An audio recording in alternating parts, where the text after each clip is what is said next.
All right, hello everyone. Let's get started. Welcome everybody. I'm very happy to introduce Yibin Yang.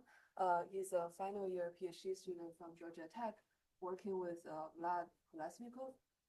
He has done a lot of very interesting work in zero knowledge proofs, secure multi-party computation, both theoretical and applied. Notably, he has won the CCS Distinguished Paper Award in 2023. Today he's going to tell us about post-quantum OPRF. So welcome, Yibin. Yes, so hi everyone. So thanks, Peihan, for these very nice introductions. So very happy to be here today to talk about my recent work on building a new way to build post-quantum oblivious pseudo-random functions with some plausible assumptions. So this is a joint work with Fabrice, Ugo, and Tao, and was done when I was a summer intern at AWS last year. So before we get started, I just want to know that the paper is already online, so feel free to open it up as you need. So let's get into it. So as you already see, like the topic we're going to talk about today is to build a oblivious pseudo-random functions. So let me start by reintroducing the concept of pseudo-random function, or PRF in short. So PRF is a concept introduced by Goldrick, Goldworthy, and Mikali back to 1986. And essentially, we consider a computable function f sub kx that map the key space k and input space x to the output space y. And we consider like all those kind of function that can mapping from input space x to y. So we call this f sub kx pseudo-random functions if it basically operate like a truly random functions. Namely, here we randomly sample a key and provide the distinguish the oracle access of f sub k, and together with just a truly random functions.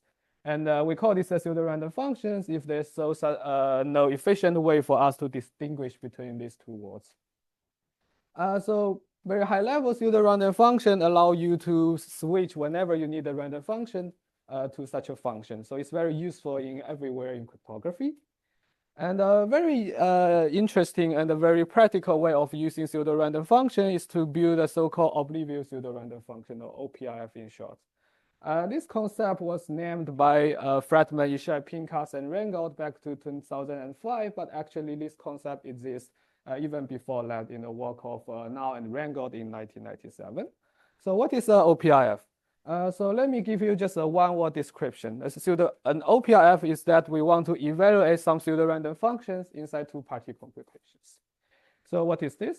Essentially here we consider two parties, one called server on your left-hand side and one called client on your right-hand side, where they want to jointly evaluate this pseudo-random function, where the server has an input key k and the client has an input x, where during using these two-party computation protocols, finally we want client to then f sub k at a point x.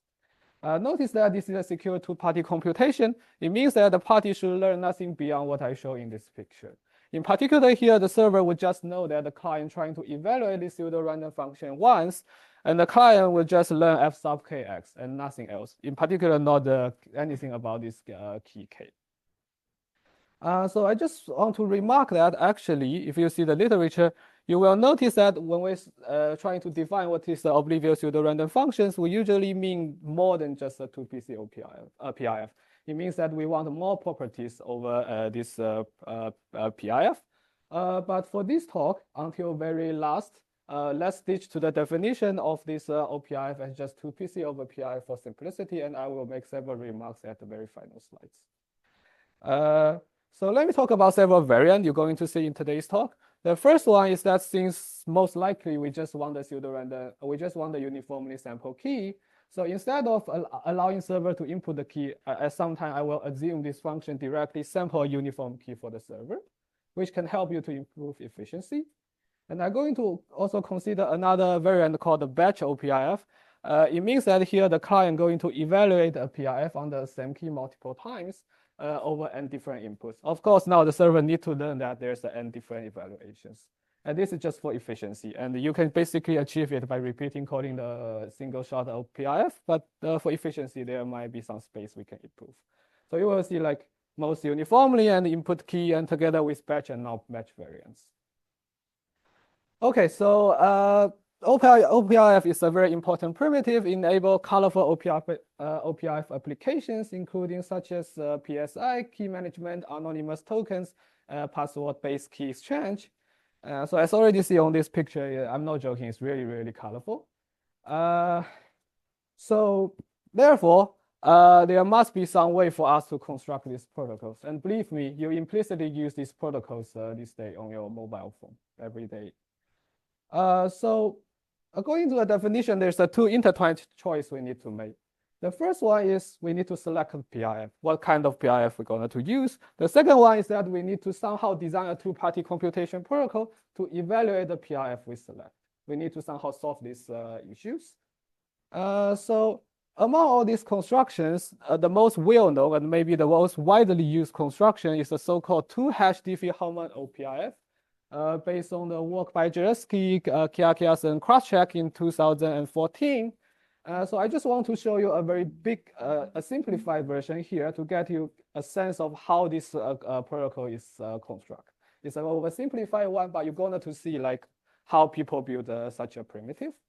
So what the PRF they use in this two-hash Diffie-Hellman is a very simple PRF. Here we define f sub kx is equal to hx and power to k. Here, H is a cryptography hash function that map input space X to a group, a cyclic group G, where discrete log is hard in this group G. So I'm not going to argue why this is a PRF. Just believe me, this is a PRF for now. So how can we evaluate this PRF obliviously? So let's invite our server and client. So the idea is very simple. To evaluate, so the client wants to evaluate this OPRF at point X. The client just going to sample a uniformly random element R and send hx to the power of R to the server. And the server just take whatever client sent it to it and raise to power k and send it back. And now the client just take whatever server answered and raise to power 1 over R. So if so why is it correct? It's kind of trivial because you can just cross the 10R there and the client will get hx to the power of k. So, but let me briefly mention why this is a secure protocol. So the first thing, like let's think about the security against a malicious server here. So essentially here, whatever client sent to the server is just a random element, because it takes some random power R and raise whatever element to this random power. And so there's nothing the server can do and nothing the server can learn. So for the security against a malicious client, notice that since we have a discrete log hard group, so for client to figure out the K, it needs to solve the discrete log. So basically, it's infeasible for the client to figure out the OPRF key K. Okay, and since I already said this protocol is widely used, so why it is widely used, it must have a very better efficiency. So you already see like this is only a 2-round protocol, and the communication is almost minimal in the sense that you only trade back and forth 2 group elements, and the computation is also very efficient. Each client just take exponential operations, and that's it, super efficient and used everywhere. So for those of you that actually know a so-called blind signature literature, this is basically what people do in blind signature. You're trying to blind your message using the first blind the evaluation point in your first message, and the server computes some computation and send it back, and then you unblind it and you get the result you want. Okay, so since everything is perfect, so why we are here today? So the thing here is that this protocol requires the assumption of discrete log. This is essential for us to hide the secret key K here. So it's basically not post-quantum secure. Yes. The definition of OPRF security that you flashed early, like this is not. Yeah, this is oversimplified one. I just want to see the roughly the idea behind how OPRF is designed.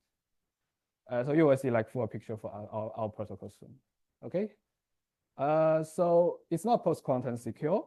So for more information about OPRF everything, I refer you to a very nice S-code K work over OPRF by Kaska Kuda in 2022.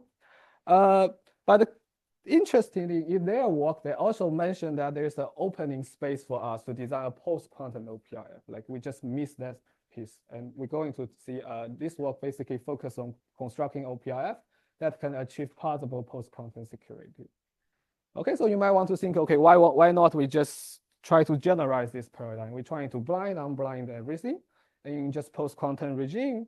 In a very recent work by Billions et al. 2024, they actually claim that it's very hard for you to repeat this success in the post-quantum regime. It's just hard. People try, and it seems that we cannot achieve this same paradigm for post-quantum OPRF, like blind, exponentiate, and unblind. However, you're going to see in today's work, we can do something very similar. The difference is that we're going to blind some computation than unblind, not exponential, but it's still very efficient in post-quantum regime. Just looking forward.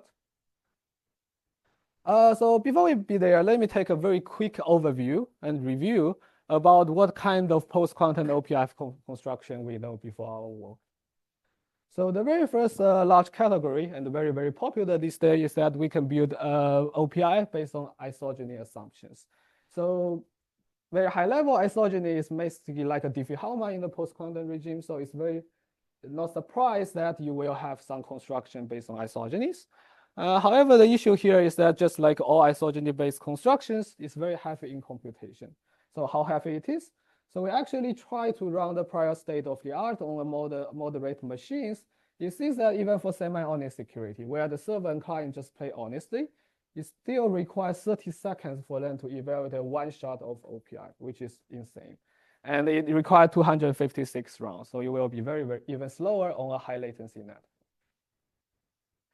A second approach is that we can build this post-quantum OPRF based on some lattice-based assumptions, which is another very big area when people start post-quantum cryptography. And the issue here is that we don't know how to make it very efficient in communications.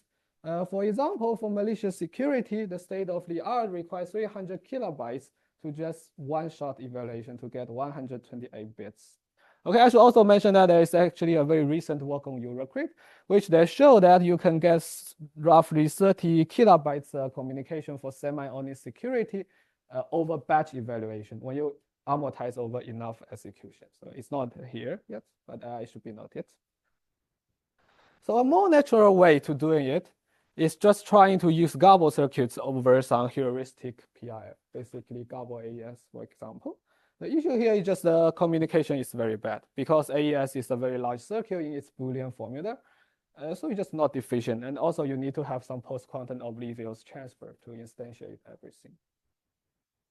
So a more reasonable way, and people study this day, is trying to design some post-quantum two-party computation protocol over some MPC-friendly post-quantum PRF. It means that we no longer use AES as a PRF, but we're trying to design some PRF that can be efficiently evaluated inside 2PC protocols. Okay, and people try two different directions. The first one is called crypto dark matter.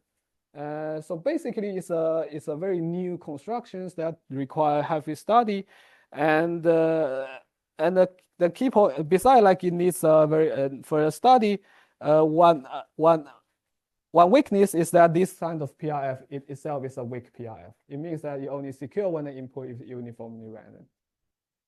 Okay, so when you move into malicious security, you need to do some extra step, basically. And the second thing is like you can build, it turns out that you can also build post-quantum OPRF using Legenda's PRF. We're going to see more about this Legenda definition later, but basically it's a very, very old PRF back to 1980s. And somehow people does not study it for some reason. But there's a weakness here. This kind of PRF can only produce a single bit. So for most of OPRF application, you want to get all the lambda, where lambda is a security parameter like 128. So what you need to do is you need to repeat this protocol like roughly 100 times.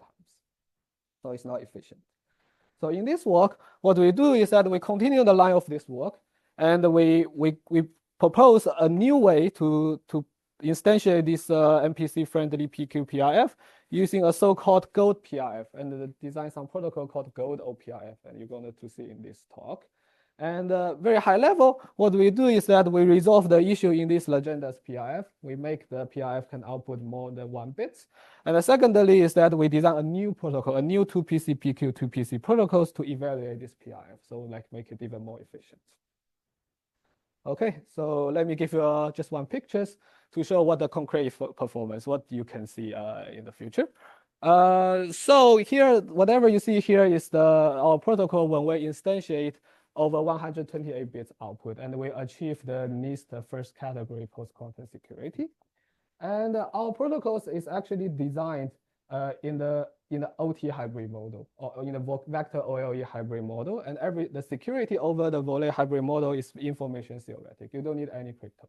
So let me emphasize here is that to evaluate this PRF into PC, once I give you volley, you don't need crypto. But to use it as a PRF, you still need some computational assumptions. Also, to instantiate this OT and volley, of course, you need computational assumptions. Okay, so and then what is the performance? So based on the OT or volley you use, you can switch between either classical security or post-quantum security, because all the things is information theoretical once you have this hybrid world. And we achieve two types of security. One we call half malicious. It is secure against a semi-honest server and a malicious client. Okay, and this is what we call half malicious. And the second security we achieve is fully malicious. You can secure against a malicious server and a malicious client. So it's shown in this picture here. And we also consider two different variants. One is the batch variant, where you can repeatedly evaluate the OPRF under a same key with different inputs, and the non-batch variant, where you only have one single input you want to evaluate. So what is the performance? I just want to remark that in the batch setting, if you only need half malicious security, which sometimes makes sense because the server is usually more trusted, the communication roughly is just 100 bytes, which is very, very efficient. And the overhead moving from classical and post-quantum security is really coming from like we are missing the piece to build post-quantum volley and post-quantum OT efficient. Okay, so let you compare with this unit and this unit. The overhead coming from the fact that you need to have post-quantum OT rather than the classical OT. So once you have a more efficient way to build post-quantum OT, you can expect the cost even for non-batch setting can goes down to 46 bits. Basically, that's the lower bound there. It's not like formal lower bound, it's just a practical lower bound. Yes. Oh, it's a two round protocols. Yeah, it is a 2-round protocol, I should say. Yes. By the way, so to be clarified, the half malicious one is 2 round. The malicious one is roughly 5 round. You can bring it down to 3 round using Fuyashamiya transformation.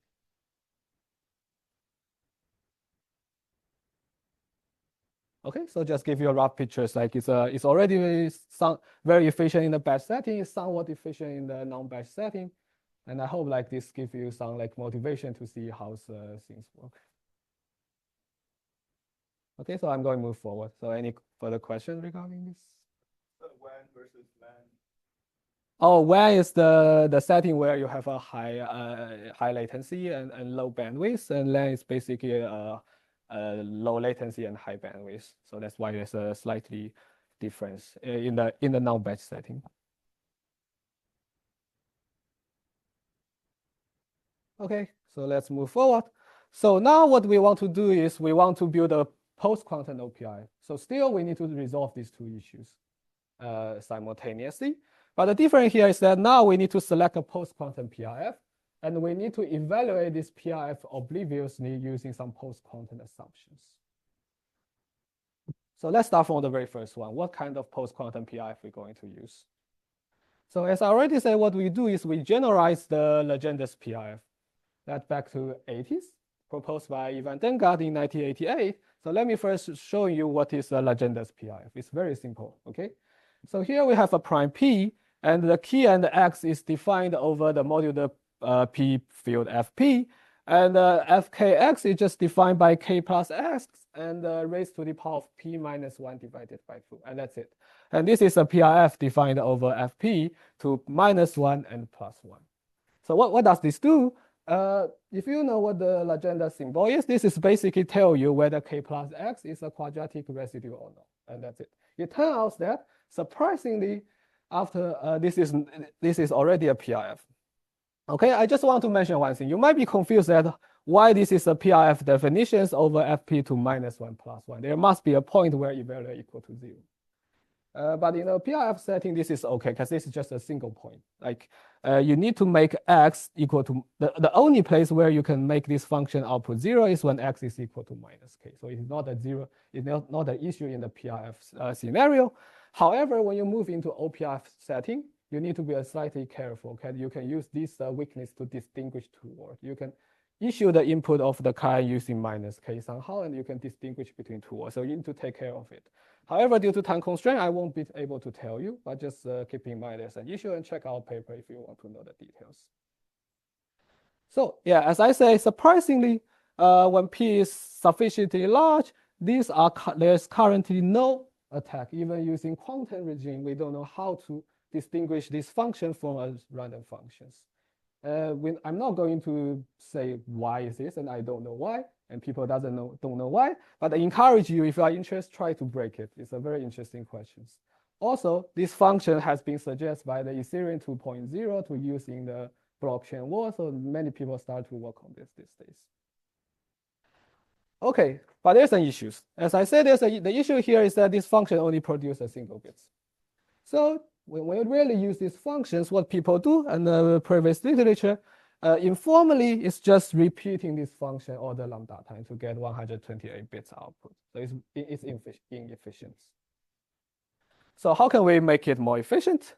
So it turns out that actually Demgard also resolved this issue back to 98, where they proposed generalizations over this legendous PRF called power residue PRF, and it's still very simple, and I'm going to show you here. So now I'm going to change the definition a little bit. Here I'm going to assume P is a very special prime, which is defined by 2 to the power of lambda times G plus 1. Okay, so here the fkx is defined by k plus x and raised to the power of g, where g is public. Okay, so basically when g is equal to 1, when lambda is equal to 1, this is exactly the legendous PRF you just saw in previous slide. So by doing these very simple modifications, it turns out that this fkx is still than PRF, we assume, that defined over from fp to this special cyclic group, defined by you take every element A in fp and raise to the power of g, every non-zero element in A and raise to the power of g. So surprisingly, and also proposed by Demgard, we don't know how to attack this PRF using quantum computer, and with a sufficiently large p, so how large? Roughly 3 lambda bits. Okay, lambda is the security parameters. So I just want to make a very quick remark here that here we only consider classical query for these distinguishers to break PRF. It means that you can only make classical query for this PRF, you cannot send quantum state into this PRF and get the quantum state as the output. So let me quickly argue why this makes sense in the OPRF setting. Because in OPRF, the server is the party who holds the key, and you're not going to provide any quantum service over this key. So you have no way for you to have a quantum query over this key. And yes, it turns out that if you can make quantum query, you can distinguish two words, basically. But it's not the issue for us. And now we resolve this issue. Basically, we can produce a lambda bit output. And why? So basically, every single element in this special group is just the root of 2 to the power of lambda unity. So you have 2 to the power of lambda roots, and you will have lambda bits output if we can evaluate this PRF once, we can get a lambda bits output. Pardon me? Yes, Demgard. Yes, in the very final section, he said, I have a generalization over my PRF, which is this. Yes. This is assumptions. Okay, so let me clarify. This is the assumption for PRF. To evaluate this PRF, you need another assumptions. That's a 2PC part. But for PRF itself, this is assumptions. Feel free to break it using quantum regime. You say, quote, lambda bit, and I guess by that you mean it doesn't produce the bits, it produces some root of unity. Yeah, you have 2 to the power of lambda output, but the output is not, the output is 3 lambda bits. Is there a way to extract those lambda bits, or do you need to do that? Okay, you will see one very cool way to do it in a second, but there's a standard way where you just hash it. Okay. You can just hash it to the lambda bits. You don't really care exactly about which root of unity or whatever. You just Yeah, we don't really care about how you can like post-process this. Hash it down to lambda bits. Yes, exactly, yes. But there's another way which is very cool for us to argue security later in this talk, but you don't have to use that. And then, and when you hash it down, it doesn't even have to be a cryptographic hash? Oh, it have to be a cryptography hash, yes. Did anybody actually try to attack it? There are several work, that's why you see this is 3 lambda, not lambda. I see. And they have, but what they do is basically birthday attack. And It's basically birthday birthday attack. attack. It's slightly better than birthday attack, but not too much. Still, like it's not sub-exponential basically. It's not for lack of trying. Yeah. But wait, you're saying there's an attack using quantum computation? Or I'm using quantum computer based on birthday attack. Yeah, you have some attack, but not too many. Yes.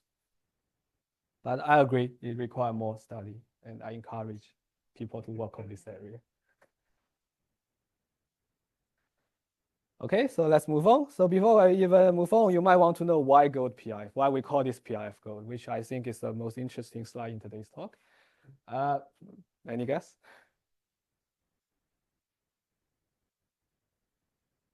Okay, let me show you, because I think this is a very interesting name.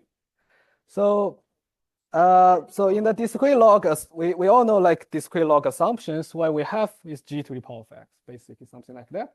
And essentially we have a public base g and a private exponential x. Okay, so what you see in the prior slide, this PRF is something look like this. And here we have a private base and a public exponential.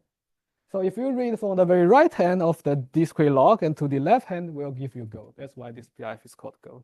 And this may be the one key takeaway for today's talk. Okay, so okay, that's a joke part. So you pulled the gold, Dunker did pull that. Yes. Then I'm gonna call it power residue PRF.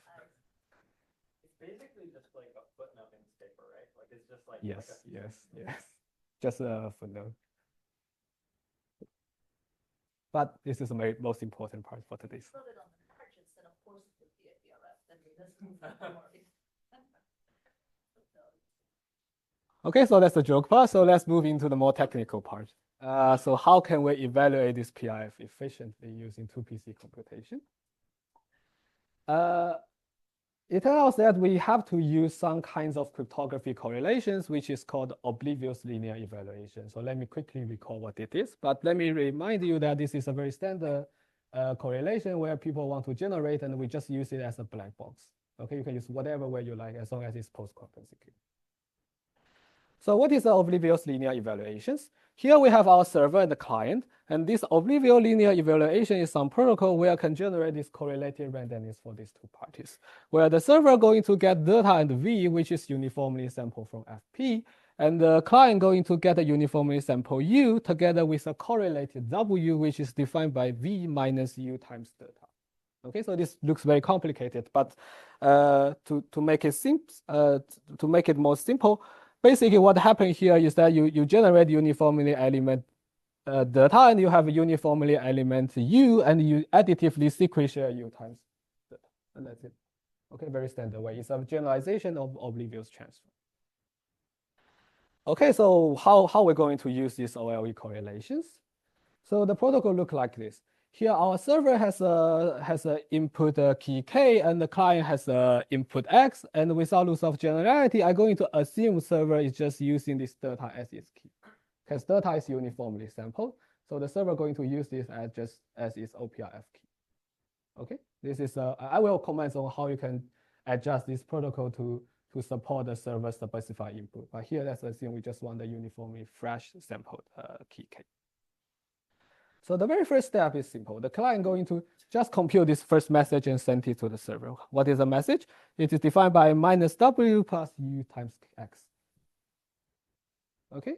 Then what server do? Server going to uniformly sample an alpha from the entire FP and calculate the second message, message 2, defined by alpha to the power of lambda times the first message sent by the client plus v. This is the second message. And what client do? The client going to just output u minus the inverse of u times the second message 2 and times to the power of g. That's it. Okay, I'm going to argue why this works. So let's start from the correctness. Very simple. So you just plug in everything, you just work. So here you take this output and plug in the definition of message 2. Then you plug in the definition of message 1. And so this u minus 1, the u will be canceled out. And you will have basically what you need, k plus x to the power of g. I'll pause for a second for you to check this.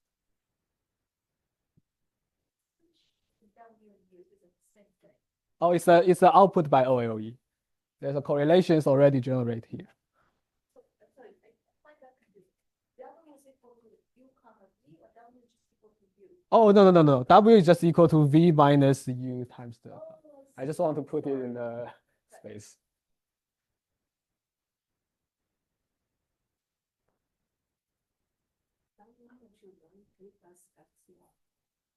No, you won't learn it. You only learn k plus x to the power of g.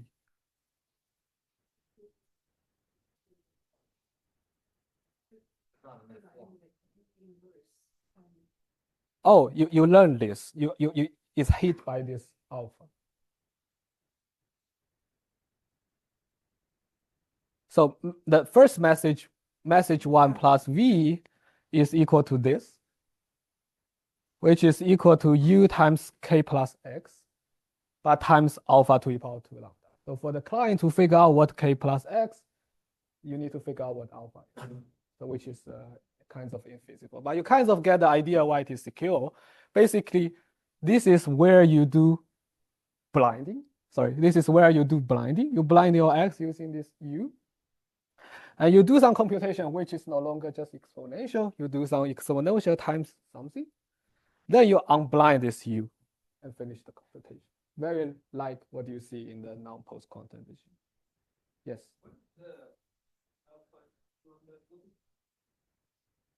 Oh, yeah. Good questions.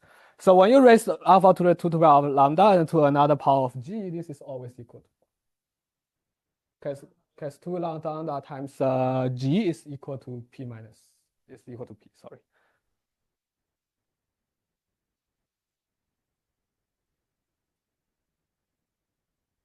Okay, good. So let's move forward. So let's just correct this. You might want to ask why security. So now let's do step by step. Let's first analyze why it is, what kind of security achieved against server.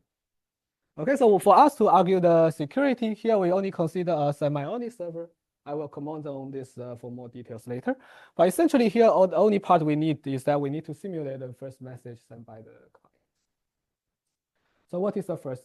So to simulate this very first message, we consider, since the server knows v, so we can just simulate message 1 plus v, which is just equal to u times k plus x. Since u is uniformly sampled and unknown to the server, so you can just replay this message with a uniformly sampled element. Okay, but there's a caveat here, is that there's a 1-bit leakage. Why? Because when x is equal to minus k, as I partially talked about this point before, this is always equal to 0. So the server somehow can know, yeah, the client used minus k as inputs. Okay, so you need to get rid of this, but due to time limitation, I'm not going to tell you how you can do it, but see our paper to how you can get rid of it almost for free. You can get rid of it, just trust me.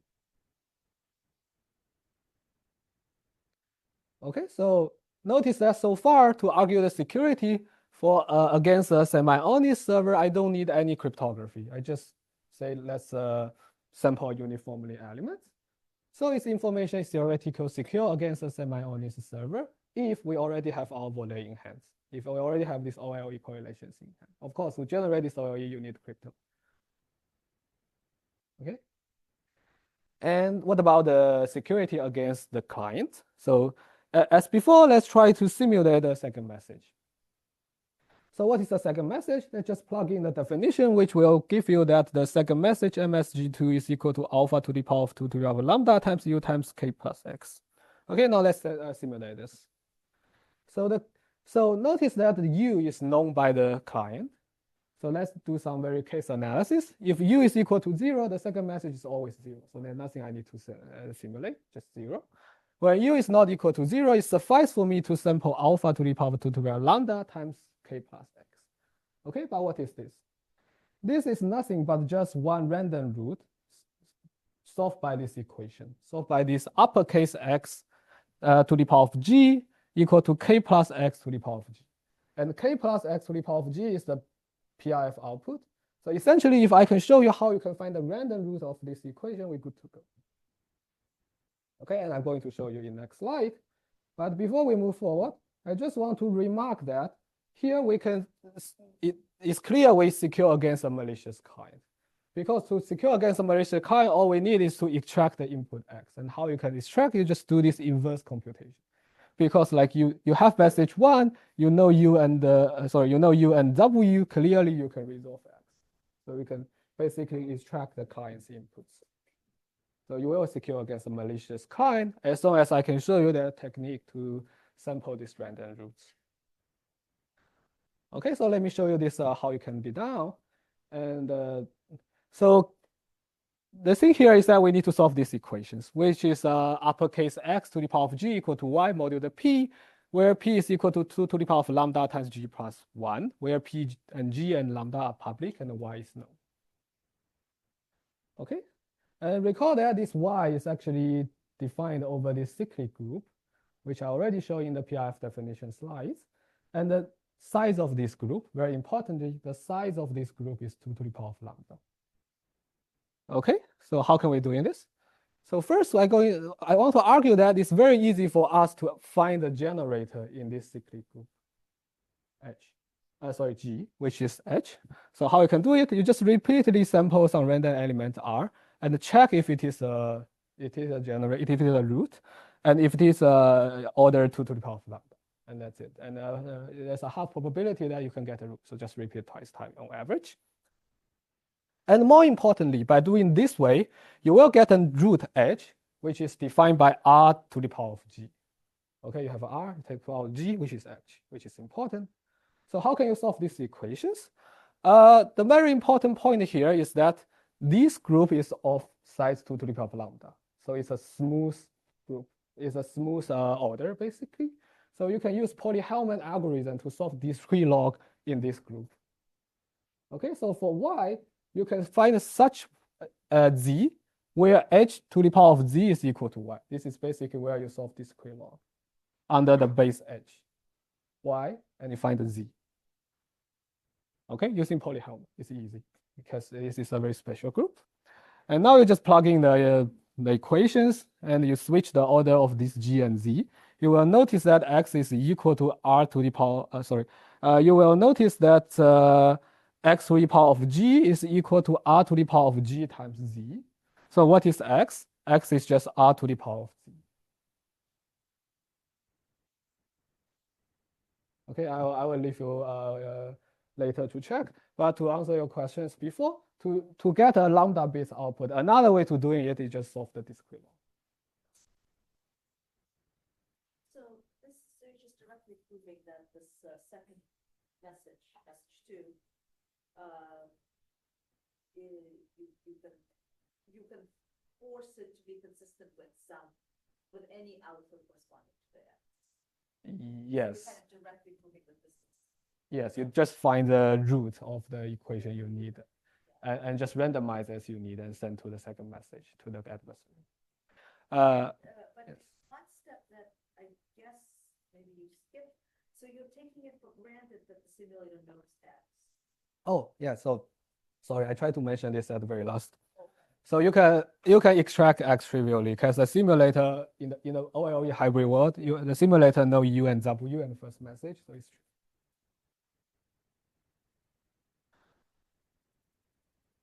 Yeah, and the key takeaway here is that to argue security, actually, there's somehow we use the fact that the group look like this, look like 2 to the power of lambda times G plus 1. So far, our protocol cannot be instantiated over like P times Q plus 1, for example. So feel free to study if you are interested. Okay, so good, we're good. So let's move forward. So let me just, so with this technique I just showed, it means that we have information theoretical security against a malicious client if I have in the OLE hybrid world. So let me just remark the efficiency here. So as before, we only have 2 messages, 2 rounds. You send back and forth, that's it. And it's very efficient, 2 field elements. And overall, the computation is also dominated by exponential computation, where you need to raise alpha to the power of 2 to the power of lambda, and you need to find the inverse of E. Okay, still very efficient as before, just exponential. So let me talk about several variants of this protocol, how you can use this basic blueprint to achieve many different variants as you need. The first thing I want to remark is that what if we want the server to choose its own key? What if we don't need a uniformly sample key? The answer is very simple because this is a linear kinds of correlation. So what you do, you just de-randomize this delta. You send the difference between k and delta, and people can just locally adjust their OLE correlations from delta to k.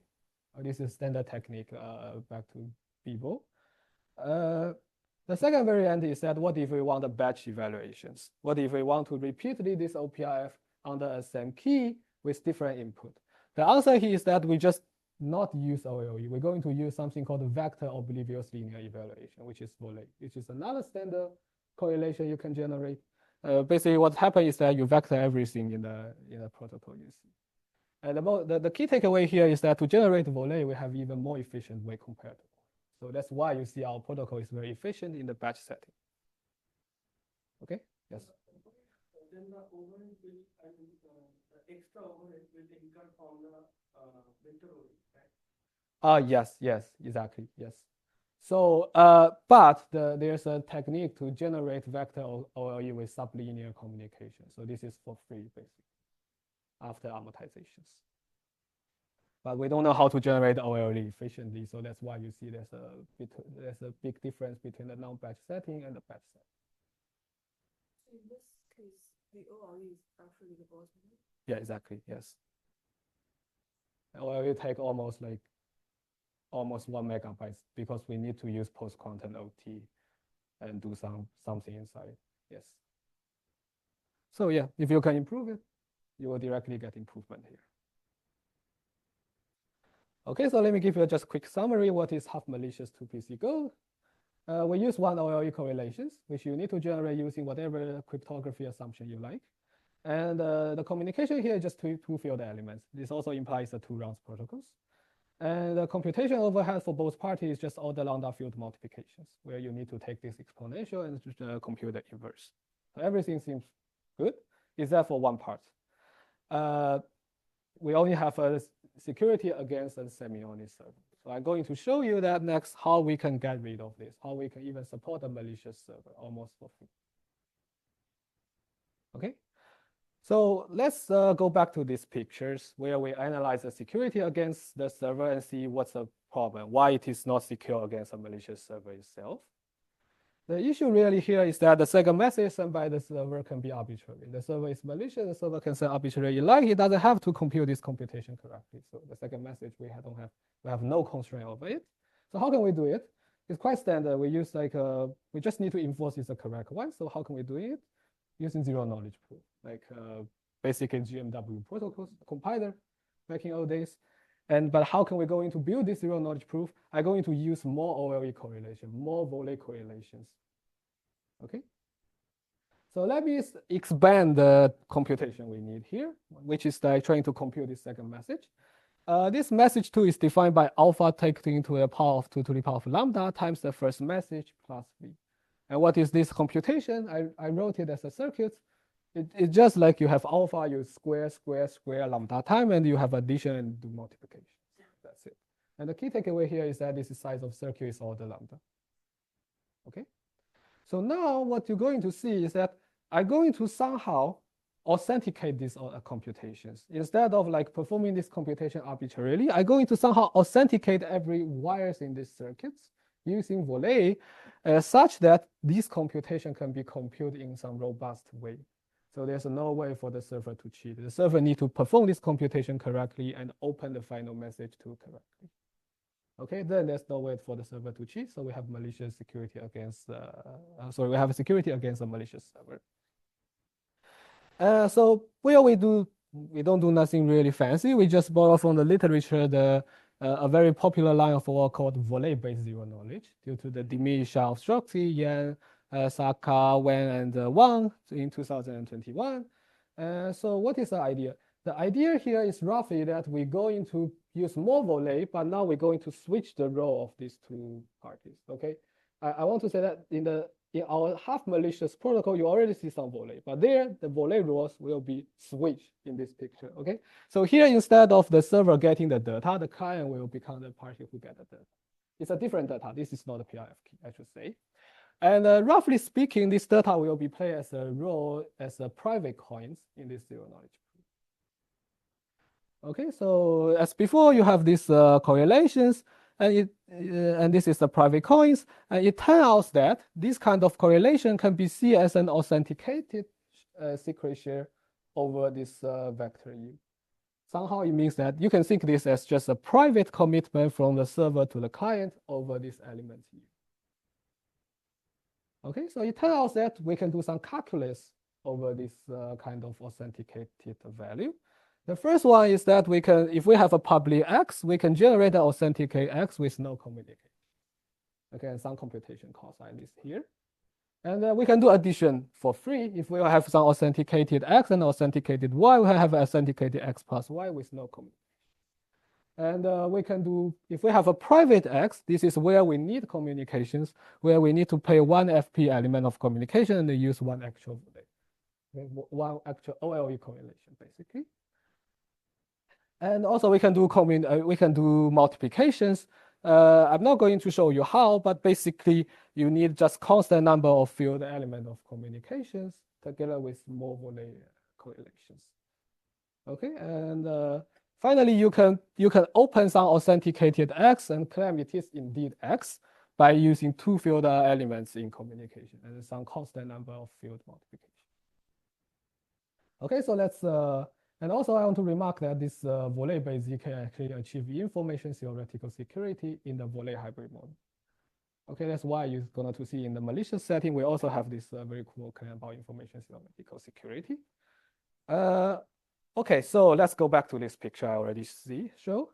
So now, notice that the first message sent by the client is public, the server no. So now what the server need to do? The server just use the calculus I show you and authenticate alpha, authenticate message 1, authenticate V, and just perform the computation. And it will have an authenticated second message, which ensure that it is generated correctly by this computation we need. Okay, and just plug in the cost you see in the previous slide. You will notice that you need lambda plus order 1 volley. This is the length of the vector, okay, not like this many instance of volley. And you need a lambda plus order 1 field communications, and you just need another lambda field multiplication for both parties. So doing this volley-based zero knowledge. So we're good. So we plug in this. So let me show you a big pictures, like step by step what we do.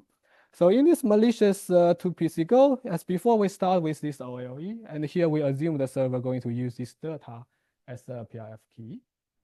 And we're going to use more OLE, but vectorized OLE, which we call volley. And in this, the only difference here is that we're going to switch the role between these two parties. We switch whatever here to like this. And here the client is the party who get this data. And I'm going to use data sub ZK to denote this is a private coin for this ZK proofs. And yeah, just as before, the client sent the first message. And now the server just do this, use this calculus to generate alpha, taking first message and authenticate the V and compute the authentication over message to the open to the client that the second message. So basically we're done. And nothing the server can cheat. It must compute this, perform this computation correctly. However, there's a remark. There's a very subtle issues here. So where is it? So the point here is that we need to somehow ensure the server actually use this V from the first OLE, right? Because here the server, a malicious server has full freedom to select whatever V it likes. We need to somehow that the server to use the V output by the first OLE correlations in this zero knowledge proof protocols. And we designed some very cheap consistency check in our paper, basically some random linear combination challenges. So see our paper, it's very simple. Okay, so now we're good for this malicious security protocol. So let me give you a summary.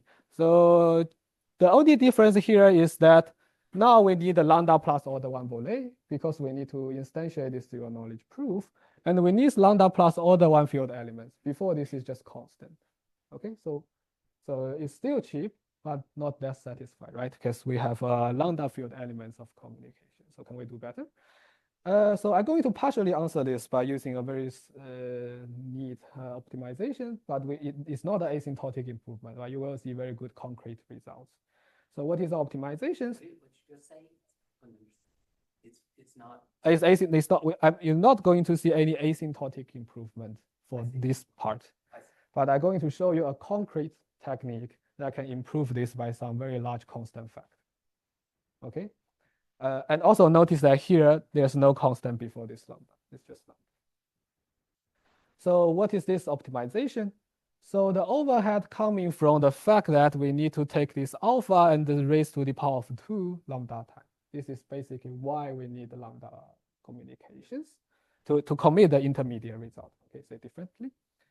So it turns out that in this calculus developed by like Yan et al., they realize that there's another operation we can support. Instead of taking to the power of 2, we can take into the power of x to the power of 5. Phi is a constant. Okay, so in this case, phi is equal to 1. You can set phi whatever you like, as long as it's a constant. So why it is a constant? Because you have a one-time cost you need to pay, which is order 2 to the power of 5. So phi can only be log size to make it polynomial.